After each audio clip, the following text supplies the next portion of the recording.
So you're telling me basically that Christian's blood defied gravity.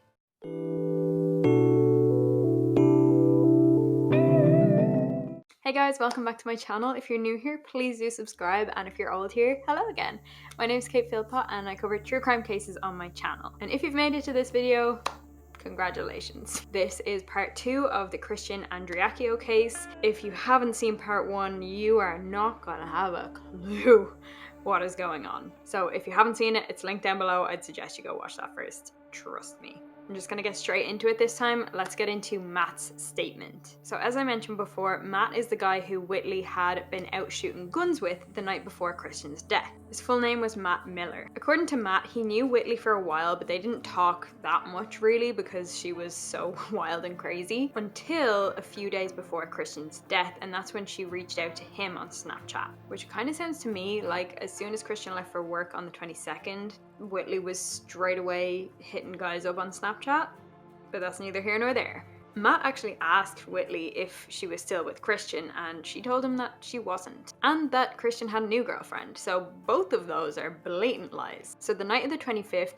Whitley, Matt's cousin Jet, and then another guy called Zach went out to shoot guns. And just for reference, this is now referred to as gun night, and there's a lot of confusion around gun night. First of all, gun night is the excuse that Whitley had for having gunshot residue on her hands. Now, the fact that it would have been upwards of 15 hours between gun night and when she actually had the gunshot residue test done is already like, it doesn't make sense. But then there's also the fact that Matt says she didn't even shoot any guns. She knows that she didn't get out and shoot that gun. She knows she didn't. According to Matt, Whitley was absolutely terrified of the guns. She was sitting on his lap and he was covering her ears for her because she was so afraid. But then another one of the guys that was there said that Whitley did shoot guns. So, like, why are there so many inconsistencies here? I don't get it. Either way, at least one person is lying to the police here, so. Another thing that happened that night is Whitley and Matt had sex. This chick, I swear to God. Anyway, the following day when Matt found out that Christian had committed suicide, he called Whitley and she told him that Christian had killed himself because he found out about them two being together. She told Matt that they had gone for a drive to talk about their problems and everything, and then when they got home, they went for a nap together. Which, by the way, didn't Whitley tell police that she went for a nap with her dog? Moving on. And then she says she woke up to the sound of a gunshot, which we've already spoken about, and then she ran upstairs to find Christian dead in the bathroom with a bullet wound in his throat. His throat. Now, I know we haven't gotten into the body and the crime scene and everything, but Christian's bullet wound was up here, just above his right ear. I don't know where she's getting throat from, like that's way off. But moving on. There's also the fact that in both Dylan and Whitley's statements, Dylan woke Whitley up. Whitley didn't hear the gunshots. But, you know, why stop lying now? So obviously Whitley and Matt had been speaking when things were very, very fresh. And Matt actually went back to her a week later because what he was hearing from other people and the media didn't really align with what she had told him. And I won't go into the details, but basically she just cleaned up what she said to make it align with what she told the police. Whitley then told Matt that Christian had threatened to kill himself earlier that day, which also contradicts her statement to the police about not thinking that he had ever threatened to hurt himself before. And something that Matt told police, which is very interesting to me and it hasn't been confirmed, but I can see how it could be true, is the fact that he believes, based off a lot of rumors he has heard, that Whitley and Dylan had some kind of sexual relationship and that Whitley had stayed over at Dylan's a few times. And obviously, again, we don't really know, but if we just think about the fact that if that was the case, maybe Christian found out about it at the end, maybe there was some big argument related to that. We don't really know. But it definitely could add another dimension to this case. Also, something to note on this, in the apartment there had been holes in the wall, particularly a big hole in the living room where it literally looked like someone had just punched through the wall. And according to Josh, Christian's brother, that hole wasn't there before he left for work on the 7th. I know that's like a 2 or 3 week window where that could have been there, but maybe there was some physical altercation downstairs. Again, we don't know. Now, speaking of the apartment was trashed. Like, totally trashed. Remember, Josh cleaned the place top to bottom before he left on the 7th. And this place was like destroyed with rubbish everywhere. Christian's bed sheets were even ripped. It looked like they'd been putting out cigarettes with knives and things like this. It was just like a total mess. And that brings us to the crime scene. This is a massive, massive part of the case. And the reason it's so massive is because there are so many question marks. The reason there are so many question marks is because on the day that Christian died, the authorities only conducted a 45-minute investigation of the crime scene. After that, they were done with it and never went back. They didn't question for a minute that this was a suicide. They just took Dylan's word for it from the 911 call, and despite what the evidence says, they just took it as a suicide and that was that. And the Andreacchios were shocked because it did not make sense as a suicide. From the get-go, they were saying, please reopen this case, there's a lot more to this. It looks like a homicide to us, here's why. But they just refused. And they were really rude to the Andreacchios as well. So the first thing that we really need to get into is the location and positioning of Christian's body. So Christian's body was face down in the bath, but basically only his head and shoulders were actually in the bath, and his arms were by his side and his legs on the floor in front of the bathtub. Like I briefly mentioned there, the entry wound of the bullet was on his right side just above his ear, and the exit wound was on his left side, pretty much directly across. The bullet and the casing were both found inside the bath, but what was strange about that was there was no real sign of the bullet striking the bath in any way. You would think that with the speed and the force that a bullet would be traveling, that it would make some kind of mark on the tub, but it didn't. It was just in the bathtub. What was unusual was there was what looked like a bullet hole just under an outlet right beside the bath, and this was directly behind Christian.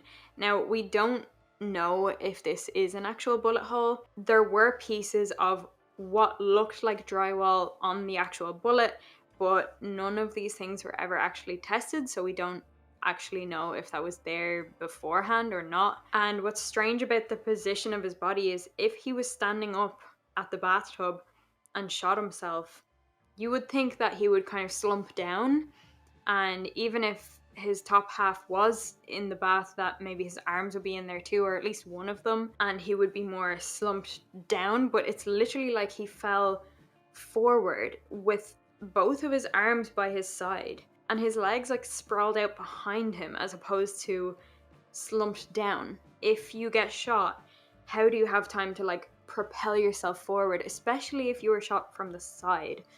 It doesn't make a whole lot of sense. Another very interesting thing about the crime scene is the position of the gun. Okay, this is going to be confusing for a brief second, but bear with me. The gun was facing the right side, but it was on Christian's left side, and it was wedged in between Christian's left leg and the bath. So bear with me. If Christian was right-handed and the bullet wound was on the right side of his head, how is he gonna shoot himself through here and then the gun to be facing the other way on the other side, wedged against the bath? Wouldn't you expect if you were gonna shoot yourself in the head, sorry for the visuals, if you were gonna shoot yourself in the head that the gun would go like that and shoot back? How is it gonna twist around and fall before he manages to fall on the ground pressed against the bathtub? I don't buy that for a second. So it went from this to this when it really should have gone like this to this. Doesn't make sense. And on top of that, the gun was decocked.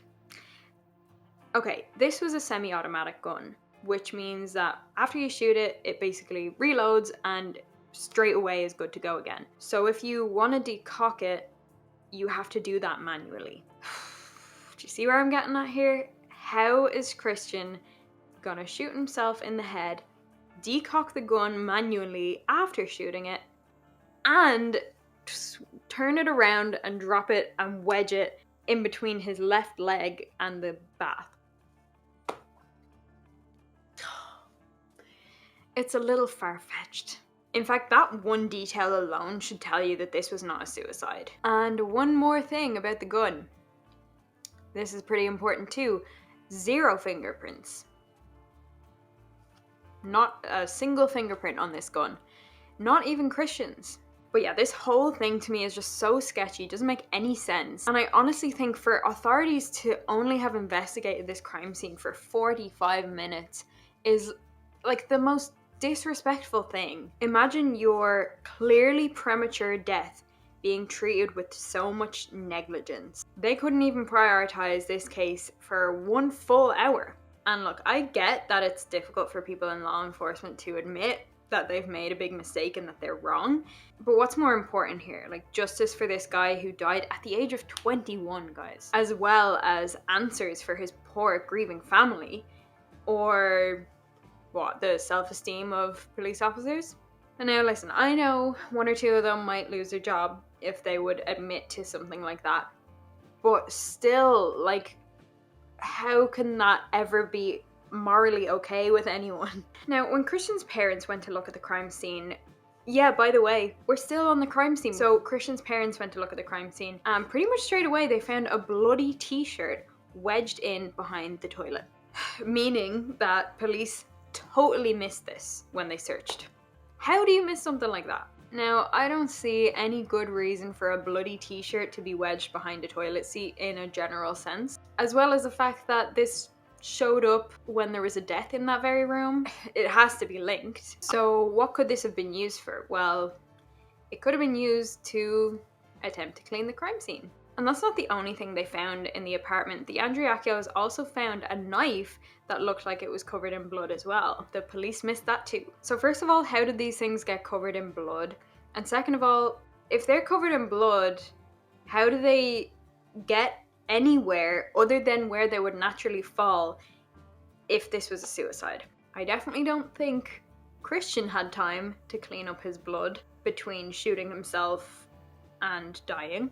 Either way, the Andreacchios took these items to the police because, you know, they definitely needed to be tested. And that was the last they ever saw or heard of the knife and the t-shirt. I can't believe I still have things to add about the crime scene, but also in the bathroom, in the bath actually, was an empty beer bottle. And that kind of painted the picture that Christian had maybe had 1 or 2 drinks and then died, but there was no drugs or alcohol in his system. There was also a Chick-fil-A cup in the bath with him, but I didn't hear anything about whether they tested for actual Chick-fil-A food in his stomach or anything. It's theorized that the Chick-fil-A cup and the beer bottle were placed there. Another thing about Christian's body was the lividity. Now, some of you may know lividity is blood pooling in the body after death. So basically, because of gravity and the blood isn't circulating anymore, the blood moves down. And this creates a reddish purple kind of look on the skin. So Christian had lividity on the backs of his legs.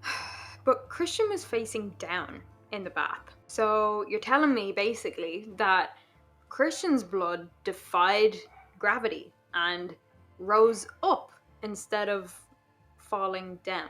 Basically what I'm trying to say is his body was moved after death. He couldn't have died and be in that position and his blood rise up. It doesn't work like that. Again, that detail alone should tell you this was not a suicide. His body was moved. Another weird thing about the scene is there was no blood spatter where you would expect there to be blood spatter, based on the narrative that the police are going by. And unsurprisingly, according to experts, there had been an attempt to clean the bathroom before the police got there. And Christian also had rigor mortis, which is when the muscles stiffen up after death. And when experts had looked at the stage of rigor mortis he had been at, they concluded that Christian looked like he had been dead for 4 hours plus. Of course, there was an autopsy, so since the police are so adamant that this was a suicide, maybe that's where they're getting this from. But no, the autopsy said that it was undetermined whether it was a suicide or a homicide. And in the official report, it says that Christian died around 3:45 p.m. Although it is theorized, it's theorized by a number of experts that he died a lot earlier in the day. So let's look at why. First of all, like I mentioned, the rigor mortis. His body was at the level of rigor mortis that experts thought there's no way he's only died in the last 2 hours. On top of that, you have the lividity, which takes 4 to 6 hours to set in. So how could he only be dead for an hour or two if he had full-blown blood pooling? Next, we have Dylan at the bank trying to take all Christian's money. If Christian had approved this and said, listen, Dylan, take all my money, wouldn't Dylan ring Christian for the pin instead of ringing his friend at the bank? But the theory is, well, maybe Christian was already dead at this point. So this is at 12:30 p.m. that day. And if they only got home at 11:30 p.m., that's not a lot of time for this to have happened. Bearing in mind the 911 call wasn't made till 4:30 p.m. And this would have allowed time for Dylan and Whitley to clean up the crime scene and try to formulate some kind of story to make this sound and look like a suicide. Not that they did a great job of the cleanup or the formulating of stories, but I mean, I'd imagine you'd be pretty flustered if that was the case. Now, there were a number of texts sent from Christian's phone that actually paint an entirely different picture of this case. There were a lot of them, but I'm just gonna read a small handful of them out.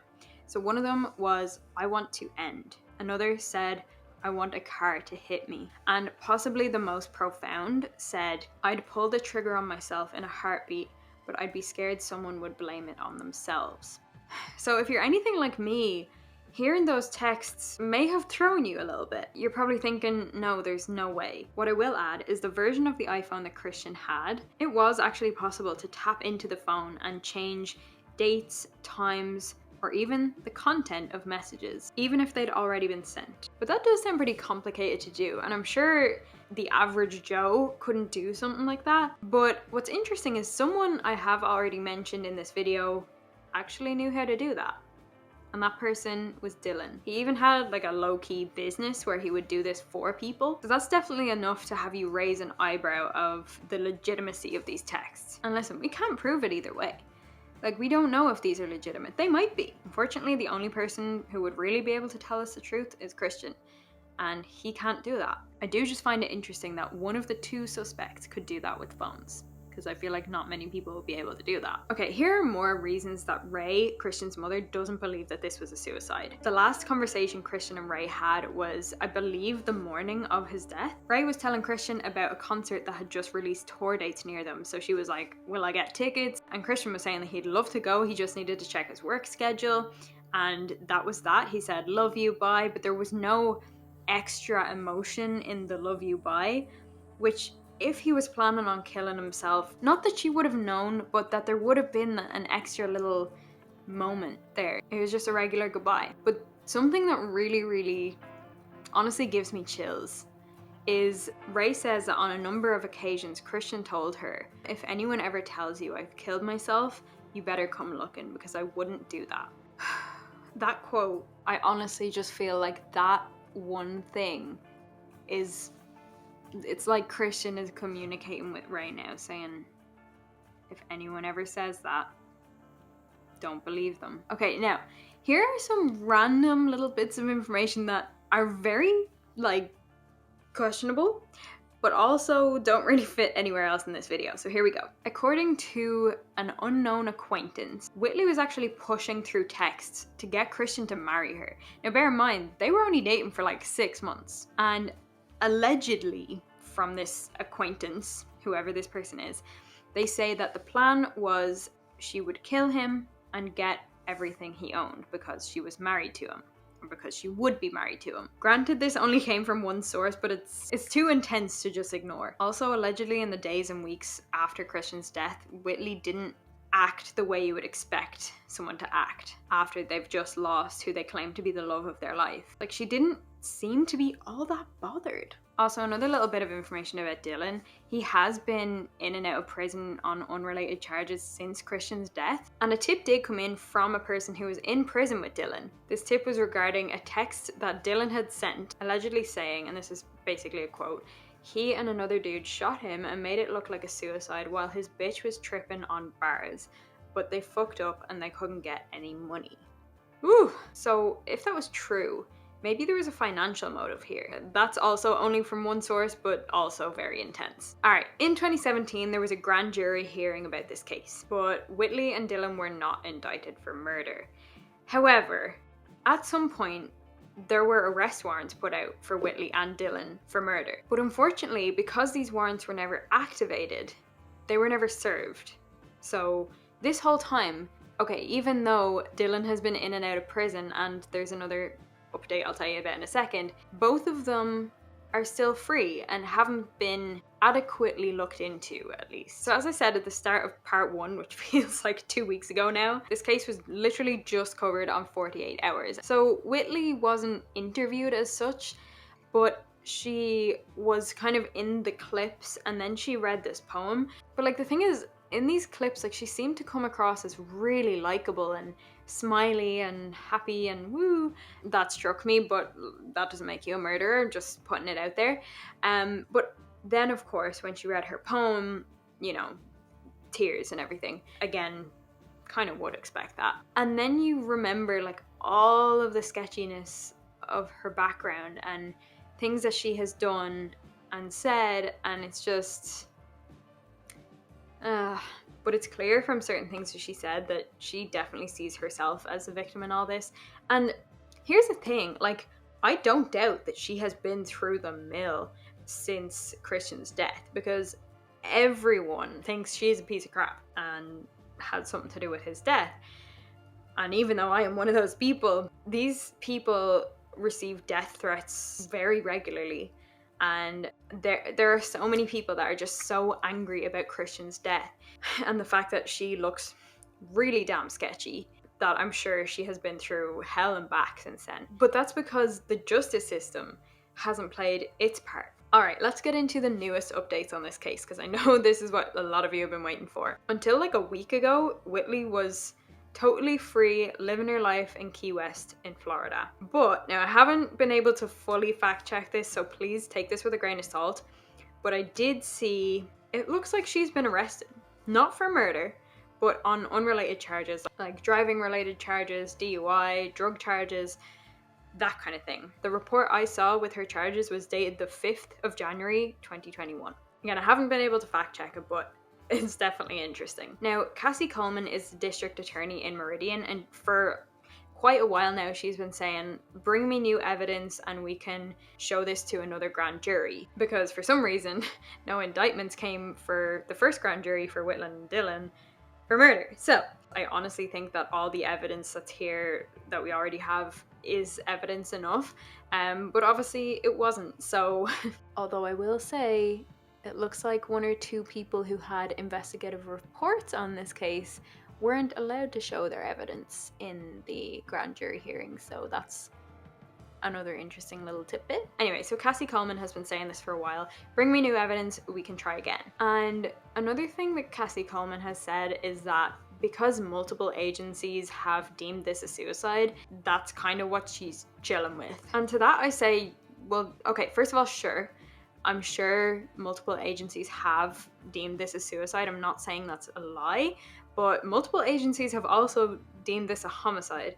So personal opinions aside, the sheer fact that it's not black and white and that there's still a question mark over it, is that not exactly what you need to look into this further? I don't see how that's okay to just be like, well, you know, I think it's a suicide and, you know, multiple agencies think it's a suicide, so let's just say it's a suicide. Because if it's a murder, and by the way, multiple agencies also said it's a murder, then there are 1 or more murderers out there living their life free as a bird. So that was kind of a long-winded way to get to the newest updates, but with Cassie Coleman saying, like, bring me new evidence and all this stuff, one of the key investigative reports was released publicly, and then it came out that it actually wasn't even shown to the grand jury. So because of this, very recently, Cassie Coleman has come out and said, okay, we can reconvene a new grand jury and have this looked at. So this might mean that there can still be justice and answers in this case. And Christian's parents are confident that if this does go to the grand jury and, you know, everything is presented fairly, that people will be indicted and there will be a trial. Which, I have goosebumps just thinking about that. I just feel like, come on, that is that tiny little glimmer of hope there that I was talking about that this family needs, and just... Everything this family has gone through, every single obstacle they have been faced with, law enforcement telling them no, the media telling them no, Cassie Coleman telling them no. It's been an entire mess, but they have persevered the whole time, and it has been the most incredible thing to see. They are not going down without a fight. In fact, like, they have already been fighting, and they're not going down anytime soon. They are still pushing for justice in Christian's case. The strength they have is phenomenal. So to see this case finally being given the attention it deserves is like absolutely incredible. So stay tuned with this case. I have a feeling there will be more to come on this, and I'm just praying that things end well and that justice is served. Whoa, I'm getting a rash. When there are updates on this case, I'll let you guys know on social media. So my TikTok, Instagram, and Twitter are all katephilpott_YT. Oh, before I go, I meant to mention this earlier, but I'm just gonna mention it now. The other theory of what potentially happened in this case is an accidental suicide, where, for example, if Christian was saying, "Do you love me? Do you love me?" and holding the gun against his head, and Whitley went to reach for it and accidentally there was a struggle and he shot it, that could also be something that happened. Sorry that I just had to throw that in at the end there. I meant to put that way earlier in my notes. But I mean, I don't really know about that. Like, I don't know if there's all that much to back that up. I mean, I don't know how you'd even prove that, but I think the main argument here is suicide or murder. So, but listen, let me know what you guys think. Leave your comments down below what your thoughts are on this case, and leave a like if you enjoyed it. This was the most in-depth I have ever gone on a case, I think, and this case really deserves it. So thank you so much for watching, and I'll see you in the next one. Bye guys.